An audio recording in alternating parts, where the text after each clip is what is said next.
日职球季还没开始，旅日火腿队王柏融热身赛出赛动态就备受关注。今天与韩职 NC 恐龙队热身赛敲出2垒打，美职响尾蛇队球探称赞王柏融将来有挑战大联盟实力，会持续追踪。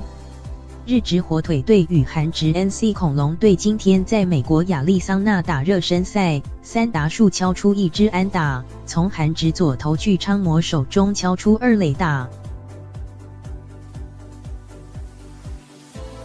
场边美职响尾蛇队球探表示，虽然球员还在调整阶段，但看得出王柏融的打击技巧突出，很有力量，将来具有挑战美职大联盟实力，会持续追踪。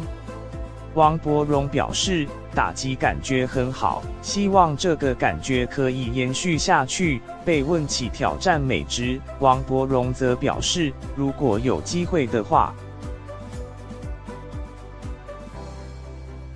火腿队总教练栗山英树也对王柏融有很高的期待，称赞他是很好的打者，选球能力好。王柏融则提到，还有许多的课题，希望借由接下来的比赛持续调整，在球季正式开打前多做尝试。